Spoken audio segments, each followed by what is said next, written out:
कार्तिक, देखो ये कौन आम है। Hello everyone, good evening.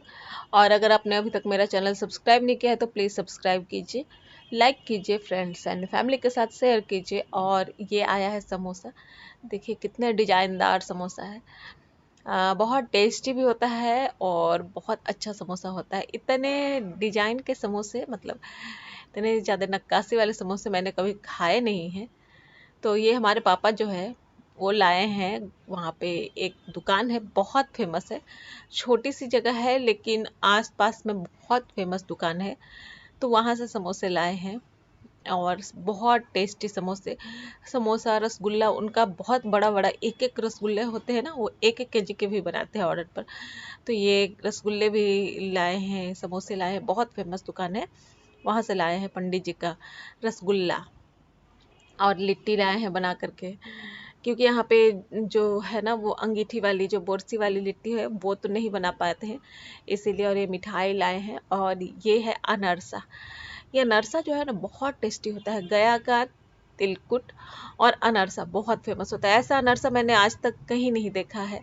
बस देखा है गोल वाला देखा है, या तो फिर पूड़ी वाला, लेकिन ये जो स्टफ रहता है ना इसमें मावा, ऐसा अनरसा कहीं नहीं मैंने देखा है, खाया है। ये गया में ही है। और पटना में भी होता होगा, लेकिन मुझे पटना में भी एक दो जगह ही नज़र आया है। बाकी प्लेन वाले अनारस से हर जगह नज़र आते हैं। और यहाँ पे मम्मी के खेतों की सब्जी जो कि तैयारी कर रही है मम्मी रात में ही, सुबह का। एक्चुअली ये साग है ना, अभी बारिश के मौसम में साग जो है वो मार्केट में अच्छा नहीं मिलता है, लेकिन खेतों का कितना हरा हरा ताजा ताजा साग है। तो वो मम्मी क्या कर रही है ना कि उसको साफ करके रख ले रही है। तो इसको सुबह बना लेंगे हम लोग। और आस पड़ोस वाले जो है ना, वो जब उन्हें पता चलता है कि ये बेटी के यहाँ पटना जा रहे हैं, तो साग सब्जी जो होता है ना वो कुछ कुछ पहुंचा देते हैं। तो वो गांव में ऐसा होता है, लेकिन ये सारा सब्जी जो है ना वो खेतों का ही है, क्योंकि बारिश का टाइम है और बारिश के टाइम में सबके खेतों में सब्जी जो है वो गल गई है, तो इसकी वजह से। और साग को है ना कि अगर साफ करके नहीं रखा जाए तो दूसरे दिन मुरझा जाता है और फिर तोड़ने में बहुत मुश्किल होता है। इसलिए उसी का उसी दिन अगर साग को साफ कर लिया जाता है तो ज़्यादा बेटर है। तो यहाँ पे मम्मी वही कर रही है, साग साफ कर रही है। और ये साग बहुत टेस्टी लगता है, बिना किसी चीज़ का बनता है, बिना मसाले का।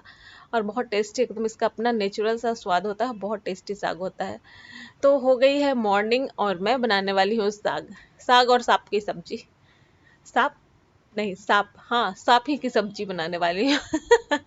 कार्तिक उसे जब से देख रहा है तब से सांप ही कर रहा है।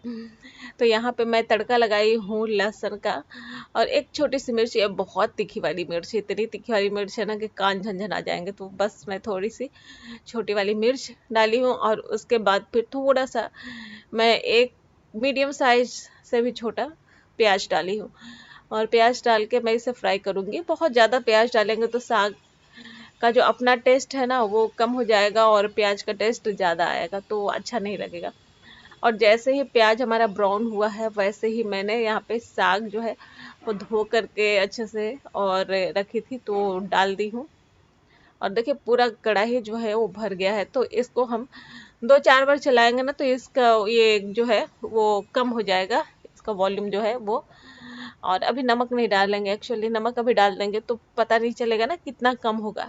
वैसे जो रेगुलर बनाते हैं उन्हें तो अंदाजा हो जाता है, तो थोड़ा सा नमक डाल देते हैं। तो यहाँ पे मैं थोड़ी देर में थोड़ा सा नमक डालूंगी, क्योंकि ये देखने में बहुत सारा लगता है लेकिन बन करके बहुत कम होता है। और यहाँ पे देखिए थोड़ा थोड़ा धीरे धीरे जैसे ही मैं चलाते जा रही हूँ वैसे वैसे कम होते जा रहा है, और थोड़ी देर में और भी कम हो जाएगा और बहुत सारा पानी छोड़ेगा। तो इसे हम थोड़ा देर के लिए ढक देंगे, ताकि जितना भी पानी छोड़ना रहेगा वो छोड़ेगा और कम होना रहेगा हो जाएगा। तो देखिए हमारा साग जो है वो कम होकर कितना कम हो गया है। अभी और ये अच्छे से पकेगा, बस ये कम हुआ है, पका नहीं है अभी अच्छे से। तो थोड़ा सा मैं नमक यहाँ पे डाल दी हूँ और नमक डालने के बाद फिर मैं इसे थोड़ा सा कलछी से ऐसे चला चला करके कट कट कर लूँगी। एक्चुअली मेरे से एक मिस्टेक हो गया, ये साग को मम्मी जो है वो छोटे छोटे पीसों में काट करके और मम्मी इसको डालती तो जल्दी पकता, लेकिन मैं ऐसे ही डाल दी, मुझे ध्यान में नहीं रहा। तो देखिए हमारा साग जो है वो तैयार हो गया है, बहुत टेस्टी सा साग है। लेकिन ऐसे भी थोड़ा सा वही है कि चलाना ज़्यादा पड़ता है, मिलाना ज़्यादा पड़ता है, अदरवाइज जो है वो सब ठीक है, थोड़ा टाइम लेता है। और यहाँ पे ये है, इसको क्या कहते हैं, इसको हम लोग कैता कहते हैं, यहाँ पे चिचिंदा भी लोग कहते हैं, लेकिन एक्चुअल में नेम इसका क्या है वो मुझे नहीं पता। लेकिन चिचिंदा भी यहाँ लोग कहता है, कैता भी कहता है। मार्केट में बहुत कम नज़र आता है, कभी कभी नज़र आता है। और इसका भुजिया जो है बहुत टेस्टी बनता है। तो इसका भुजिया कार्तिक को, मेरी मम्मी को, पापा को, मतलब मेरे को छुड़ा करके, मेरे हस्बैंड को, मेरे को छुड़ा करके घर में सभी को बहुत पसंद है। और कैंता इसको कहते हैं, ये हमारे यहाँ पेड़ में फला हुआ था। और अभी मम्मी बोल रही थी कि बारिश की वजह से कम हो गया है, नहीं तो बहुत ज़्यादा फरा था, बहुत ज़्यादा। मम्मी बोले आस पड़ोस में बांटते बांटते मैं थक गई, इतना ज़्यादा फरा था। लेकिन अभी बारिश है ना, बारिश की वजह से बहुत सारा खराब हो गया है। तो वही मैं बोल रही थी मम्मी को कि कितना मैं बनाऊं। तो मम्मी बता रही थी कि बनाओ इसका भुजिया। तो थोड़ा सा मैं बनाई हूँ और थोड़ा सा दूसरे दिन के लिए मैं छोड़ दी हूँ, क्योंकि जो चीज़ आपको ज़्यादा पसंद होता है वो चीज़ दो दो बार खाने का मन करता है। ऐसा नहीं होता कि एक दिन में खाए और फिर तो थोड़ा थोड़ा। तो वैसे ही मैंने थोड़ा सा छोड़ दी हूँ, और ये मार्केट में मुझे बहुत कम, नहीं के बराबर नज़र आता है। तो इसको मैं, और देखिए कैसे टेढ़े मेढ़े एकदम, इसका जो स्ट्रक्चर है ना वो लगता है कि सांप की तरह ही है। इसलिए कार्तिक जब से आया तब से कह रहे सांप है, सांप है, क्योंकि हाँ आज मैं सांप का भुजिया बनाऊंगी। तो देखिए ये कटिंग कर लिए हैं, और कटिंग करने के बाद देखिए इतना सारा हो गया है। तो अब इसको फ्राई करते हैं। तो ये सिंपल, बहुत सिंपल है। यहाँ पे मैं 5 फोरन का तड़का दी हूँ, और उसके बाद फिर मिर्ची डालेंगे, और मिर्ची डालने के बाद फिर फ्राई कर लेंगे। या मिर्ची का तड़का लगाइए या ऊपर से मिर्ची डालिए, और उसके बाद फिर फ्राई कर देंगे, और मीडियम आंच पे फ्राई करेंगे और अच्छे से फ्राई करेंगे। इसका सब्जी भी बनता है, इसका भरवा भी बनता है, और सब बहुत टेस्टी लगता है। लेकिन प्रॉब्लम यही है कि ये हमारे यहाँ बहुत कम मिलता है। तो देखिए थोड़ा सा ये फ्राई हुआ है, तो मैं यहाँ पे नमक और हल्दी डालकर सिंपल सा फ्राई करूँगी, मैं ज़्यादा नहीं फ्राई करूँगी। मतलब ज़्यादा तो करूँगी ही भुजिया इतना, लेकिन हाँ सिंपल सा ही रहता है और बहुत टेस्टी लगता है ये। इसको अलग अलग जगहों पे अलग अलग चीज़ कहा जाता होगा, लेकिन मुझे जब एकदम नहीं पता है। तो हमारा मायके का इतना सारा सौगात आया है मायके से, देखिए। और हमारा भुजिया तैयार हो गया है। हम लोग का रात में समोसा और जो लिट्टी था उसी से काम चल गया। रात में हमने कोई कुकिंग नहीं किया, और ये सुबह का है और सुबह में ही है मैं बना रही हूँ, क्योंकि सफिशियंट है। समोसा, 1 से 2 समोसा जो खा लेगा ना, उसका डिनर जो है वो पक्का है। और ये हमारी सब भुजिया तैयार है। तो और बहुत फेमस है पंडित जी का समोसा, पंडित जी का रसगुल्ला, पंडित जी के नाम से ही वो फेमस है हमारे मायके की तरफ में जो दुकान है वो। और ये देखिए इसको मैं तोड़ के दिखाती हूँ, अंदर में कितना अच्छा मावा भरा हुआ है।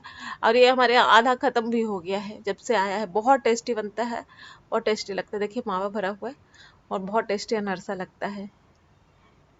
ऐसा अनरसा जो है ना वो मैं खाई नहीं हूँ गया के अलावा कहीं भी। तो फिर आज का ब्लॉग यहीं तक है, फिर मिलेंगे अगले नेक्स्ट ब्लॉग में। और अगर आपने अब तक मेरा चैनल सब्सक्राइब नहीं किया तो प्लीज़ सब्सक्राइब कीजिए, लाइक कीजिए, शेयर कीजिए। तब तक के लिए बाय बाय, टेक केयर।